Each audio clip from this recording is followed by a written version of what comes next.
Bismillahir Rahmanir Rahim. Assalamu alaikum wa rahmatullahi wa barakatuh, and welcome back to Hadith Weekly. You know, we live in an ever stressful world. Even our young children are somehow under stress from school and homework and other responsibilities that we place upon them. And we know that we have a lot of things in the day that cause us stress and aggravation, whether it be at work or at school or our daily commute to work. Maybe some people take hours to get to work and hours to come home after a long day. And after all of these difficulties, we want to ensure that at least the time that we have off is spent with, with our family first and foremost, but in a stress-free environment.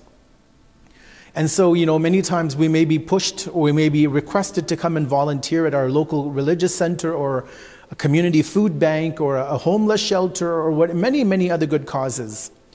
And sometimes we feel the pressure to have to say yes to everybody. We say yes to our children, yes to our spouse because we have to. We say yes to the religious center because we feel indebted to them. We say yes to the food bank because we want to give back to our local community. And there's no problem in doing all of this, but the point, brothers and sisters, is that don't stress yourself out. The hadith of the Prophet Muhammad, may Allah bless him and his family, clearly says, "La uhibbul mutakallifin."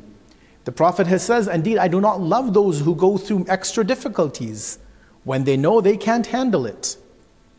We see that we have so much on our plate, so many areas demand our attention, and we have to recognize, brothers and sisters, that we should never put ourselves in the category of stressing ourselves out, promising more than we can deliver, promising that we will do X, Y, and Z, and we don't have time to do it.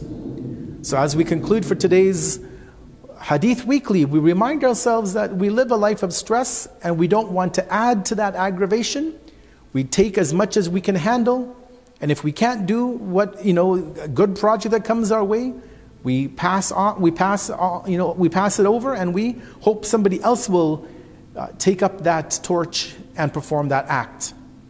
Until next time, wassalamu alaikum wa rahmatullahi wa barakatuh.